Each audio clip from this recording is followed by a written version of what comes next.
Olá. Aqui, Diniz. Boa noite. Boa noite. A gente sabe que na Libertadores, teoricamente, empate em casa não é considerado um bom resultado. Mas nessas circunstâncias, Diniz, a gente sabe, jogando com a menos, né? O time ainda cedeu a virada, depois conseguiu recuperar. Você sai de hoje satisfeito com o time, com o resultado, né? Porque vocês prometeram e entregaram, tanto o Inter quanto o Fluminense, né? Aproveitando também, fala um pouquinho desse herói que está aí do seu lado esquerdo, que quando fala em Libertadores é impressionante, vira um gigante, né? Não, vou começar pelo Cano, com as boas notícias, porque o Cano desde que a gente se conheceu no Vasco, já falei mais de uma vez, impressionante como a gente consegue se entender, como ele consegue ajudar o time em todas as fases do jogo e ajuda cada vez mais e tem cada vez mais prêmios com os gols que ele marca. Então não é só na Libertadores, é no Brasileiro, é no Campeonato Carioca, no Brasileiro do ano passado. Então é um privilégio trabalhar com um jogador desse nível, um cara que faz gol do jeito que ele faz, os maiores artilheiros do mundo, e além de tudo ser uma pessoa que nos ensina todos os dias o que é ter esforço, o que é se dedicar para o futebol, o que é amar o jogo. Em relação ao jogo, eu fiquei contente com o que o Fluminense fez. Ponto negativo do jogo de hoje, para mim, claramente, foi a arbitragem. Eu peço a vocês que vejam os lances. O primeiro lance que ele dá amarelo para o Samuel, o Valência faz falta clara no Nino. Aí você pode até admitir que foi um lance que o juiz é o jogo de Libertadores, não dá qualquer tipo de falta. Então a falta do Samuel era uma falta normal que não merecia cartão amarelo. Mas é um lance claro de falta do Valência no Nino. E depois, quando ele expulsa o Samuel, ele expulsa com uma convicção que eu achei que tinha sido uma coisa que eu estava até chateado com o Samuel. Falei, pô, como o Samuel faz um lance desse? O Samuel nem encosta, o Samuel recolhe o pé, ele dá o segundo amarelo. Nem falta foi. Aí ele compromete o andamento do jogo. O que a gente espera é que a arbitragem seja justa. Não é que não quero ninguém benefício de nada, zero. Que lá em Porto Alegre a arbitragem seja justa e que ganhe o melhor. O Inter é um grande time, vai estar com a sua torcida. Mas o juiz interferiu completamente na partida, no andamento do jogo hoje. Completamente. Então era um lance que o VAR poderia chamar. Porque o Samuel viu o lance agora, não faz nada. Não merecia nada. O máximo que ele podia dar uma falta de jogo, ele expulsa com uma convicção que para mim era um lance assim, uma aberração, que o Samuel de fato cometeu um erro que não era para se cometer.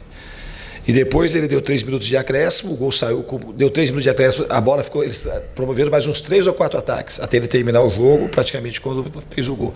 Não subiu uma placa a mais, que era um minuto a mais, e deu 3 minutos, aí os caras atacavam, aí a bola ia para a direita, a gente defendia, para a esquerda, defendia, e deixou o jogo correr praticamente até o Inter fazer o gol. Então eu espero que na partida de volta, que a arbitragem ela consiga ser justa como deve ser. Diniz, boa noite. Marcelo Neves. Na zona mista, o Marcelo falou que o Fluminense costuma treinar com 11 contra 10. Então eu queria que você falasse um pouco sobre isso e quanto isso ajudou o Fluminense hoje contra o Internacional. E você falou do Samuel Xavier, se você já conversou com ele no vestiário após o jogo. Não, ainda não conversei porque o Samuel foi pro doping. Mas o Samuel é um jogador assim que entrega muito pro Fluminense. Foi o grande herói da nossa passagem aí contra o Argentino Júnior. Foi totalmente focado, identificado com o clube, identificado com o torcedor. E foi expulso injustamente. Qual foi a primeira pergunta? Sobre o treino, a gente treina e obviamente que ajuda numa situação de inferioridade numérica. Mas o que mais ajudou, acho que foi a entrega dos jogadores e o ganho que a gente teve, o acréscimo da torcida, que começou a cantar mais ainda, empurrar o time, que conseguiu jogar muito junto com a equipe hoje mais uma vez. A gente agradece a torcida do Fluminense. E a gente lá no Sul vai fazer de tudo para correr por eles. Boa noite, Diniz. Boa noite, Cano. Thiago da Band. Diniz, a escalação hoje até surpreendeu alguns de nós que estávamos esperando um time do Fluminense. Você veio com o Ganso e também com o Kennedy. A gente esperava que talvez você viesse com o Alexander. Queria que você explicasse um pouco dessa estratégia do início do jogo. E se me permitir para o Cano também, artilharia. São 11 gols agora na Libertadores. Você até abriu uma certa vantagem do segundo, que é o Paulinho do Galo com 7. Como é que você vê isso, abrindo bastante essa vantagem, mais uma artilharia na carreira? Muito bom. Sempre é bom poder fazer gol, primeiramente poder ajudar o time. Então, todos os goles que eu marquei foram a casa do time coletivamente. Então, muito feliz pelo presente. Espero continuar assim, poder fazer gol lá no Inter e poder passar essa grande final. Vocês podem ter ficado surpreso, mas não deveria, né? Porque a gente jogou com o John Kennedy e o Cano lá contra o Olímpia, jogou aqui contra o Olímpia também, então era uma das possibilidades. Podia estar jogando com ele ou sem com o Alexander. Talvez se o Alexander tivesse saído jogando, vocês iam falar que era surpreso porque alguém não jogou, né? O Alexander ia entrar. Então não teve. O critério foi o melhor time que eu achei que era para iniciar o jogo. Eu achei que correu tudo bem, se não tem a expulsão. A gente, não que o Alexander não possa jogar, ou a gente podia ter outra formação, mas era uma formação totalmente coerente com aquilo que o Fluminense tem apresentado e jogado nas últimas partidas, quando a gente tem todo mundo à disposição. Eu não fico pensando que o time vai ficar mais ofensivo, eu fico pensando que o time vai ter mais chance de ganhar. É isso que passa na minha cabeça, né? Se o time vai ficar mais ofensivo ou menos ofensivo. Era o melhor time que eu achei, vou botar, porque o time não fica... Jogou assim contra o Olímpia aqui, contra o Olímpia lá, e o time não ficou em nenhum momento exposto defensivamente por conta da formação. Se a gente, quando todo mundo colabora para correr, o time marca um sistema. O Cano e o John Kennedy ajudam muito a marcação quando joga os dois. Então, naquele momento, no momento do Olímpia, eu achei que era a melhor formação. E hoje também, para o jogo de lá, a gente vai ver se essa é a melhor formação ou não. Se a gente achar que essa formação vai ter mais chance de ganhar, é o que a gente vai botar. Boa noite, Fernando. Caio Bloch da Trivela. Queria te perguntar, logo depois que o Samuel Xavier foi expulso, ainda quando o Ener Valencia estava caído no campo, você reuniu os auxiliares, vocês conversaram durante um momento, e foi nesse momento também que subiu a placa dos acréscimos, que acabaram sendo mais longos do que foram anunciados. Queria saber o que você conversou com os auxiliares e qual foi a tomada de decisão para não substituir naquele momento, não colocar um lateral e acertar a defesa. Logo depois o Fluminense tomou um gol, porque você optou para fazer isso no intervalo e não naquele momento. Obrigado. E para o Cano, eu queria saber, você teve 2 chances e fez os 2 gols do Fluminense. Você costuma ser muito eficiente, mas hoje o Fluminense estava com -1 até quando você fez o segundo gol, e era uma situação muito difícil do jogo. O Fluminense estava numa situação muito difícil do jogo. Quanto isso representa e se você acredita que pode ter sido muito importante para a classificação do time? Obrigado. É sempre bom. A gente queria ganhar o jogo, não conseguimos. O time é um time de guerreiro mesmo. Hoje deixamos todo dentro do campo. A gente procurou no segundo tempo com um jogador a menos. É difícil poder jogar, mas o desempenho do time foi muito bom. A gente queria ganhar, mas não conseguimos. Então, agora é continuar trabalhando para o próximo jogo poder fazer nosso melhor.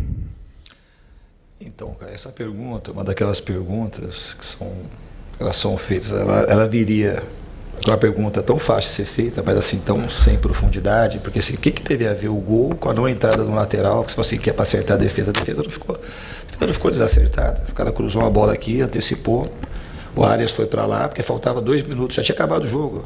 Você achava mais coerente colocar um jogador frio? Então tá bom. Que é uma pergunta assim em cima do resultado do que aconteceu. Se não tivesse saído o gol, você não ia perguntar. Você quer discutir ou você quer esperar eu responder? Se quiser discutir, a gente discute. Você faz a pergunta, você tem que ficar debatendo. Então, você fez uma pergunta que é uma pergunta que... Então tá bom, você faz pergunta em cima do resultado, eu vou responder. Eu não mudei porque achei que não era para mudar. Você podia responder assim, se eu achei que fosse para mudar, eu teria mudado. Eu achei que não tem coerência, é muito mais arriscado colocar um jogador frio faltando 2 minutos. O Arias foi lá, ele treina. Você deve saber que os caras jogam em outras posições. O John Kennedy foi lá para ajudar do lado do Arias e não tomou gol por causa disso. Não tem a ver. Você justificou que tomou gol logo em seguida. Então, assim, para você, tomou gol porque eu não mexi. É isso, a mensagem que você passa é essa com a tua pergunta. Não tem nada a ver uma coisa com a outra. Absolutamente nada a ver. Então, se o Guga tivesse entrado no lugar, tivesse tirado o Ganso, aí não ia tomar o gol. É capaz de falar assim, por que você mexeu que tomou o gol? É ficar falando em cima do resultado, por isso que a gente fala diversas vezes isso. Tinha que o futebol melhora quando a discussão fica em cima do resultado do jogo. Tomou o gol, porque logo depois tomou o gol. Foi a pergunta que você usou. E você quer ficar discutindo ainda. Boa noite, Diniz, Cano, Felipe Fera, de Saudações Tricolores. Para falar, como você não gosta muito, falar mais do desempenho do que do resultado. Você falou que antes da expulsão estava tudo bem. O Fábio fez 2 ou 3 defesas difíceis e também teve, enfim, algumas chances para o Inter ali no primeiro tempo. Queria saber de você se você achou se a estratégia inicial deu certo, ao repetir o time praticamente contra o Olímpio, né, com exceção do Marcelo, e também se o resultado final de 2-2 foi justo, na sua opinião. Achei que o resultado, pelo que aconteceu no jogo, foi justo. Pelo erro da arbitragem, não. E eu também não falei no momento que estava tudo bem. Essa palavra é sua, não lembro de falar que estava tudo bem. Eu falei que eu gostei do time. Tudo bem, eu falei que estava tudo bem. Falo que está tudo bem nem quando ganha. Quando ganha de 7-0, não falei que está tudo bem, sempre tem coisa para corrigir. O time, a escalação, acho que ela foi ok. E os erros que acontecem, tem erro que é individual, não tem a ver com a escalação. Tem erro que é coletivo, que é por conta de um desarranjo. Aí a gente vai, se você acha que foi por causa da escalação, eu discordo de você também. Não tem nada a ver com a escalação, os erros que a gente teve. Foi erro de encaixe, falta de encaixe, falta de pressão, às vezes qualidade do adversário. E o Fábio, de fato, fez dois lances que o Inter teve muito perigosos e lances assim, de erro individual. Não tem a ver com a escalação, porque a escalação seria, se fosse o erro de escalação na tua cabeça, para você fazer a pergunta, seria entrar o Alexander. As chances que o Inter teve não tem nada a ver estar com o Alexander no campo, não.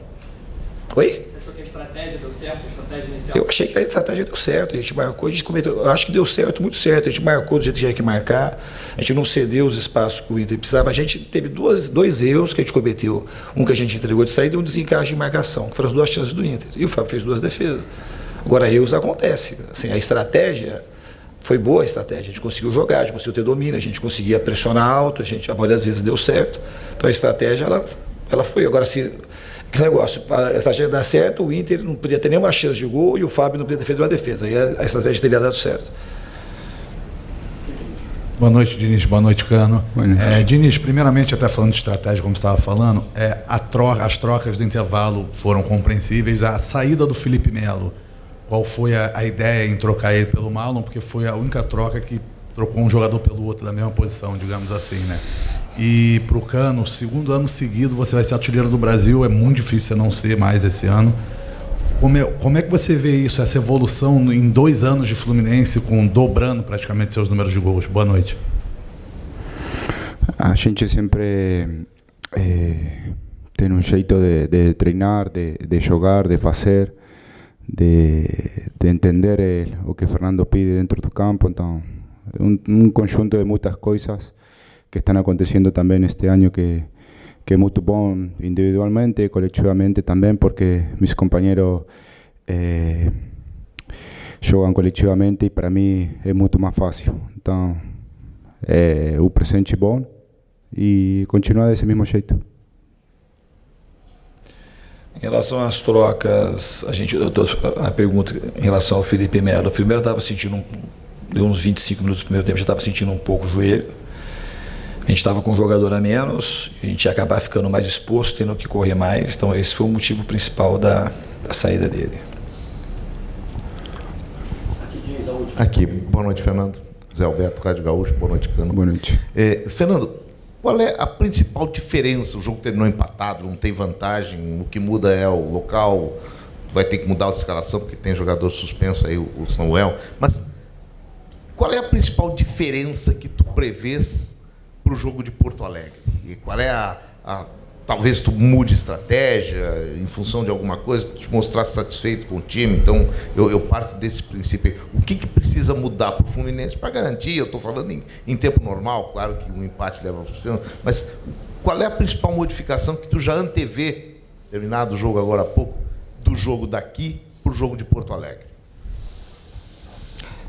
Eu não sei estrategicamente como que pode ser o jogo lá. O que tem uma diferença, que é uma coisa que não é que determina o resultado de jogo, mas que ajuda. Jogar aqui no Maracanã com a nossa torcida é um fator que ajuda muito. Só pelo nosso retrospecto aqui. Do mesmo jeito que jogar lá no Rio Grande do Sul, o Inter com o apoio do torcedor também ajuda o Inter. Não quer dizer que determina aqui, que determina lá. Mas esse é o fator, acho que, principal.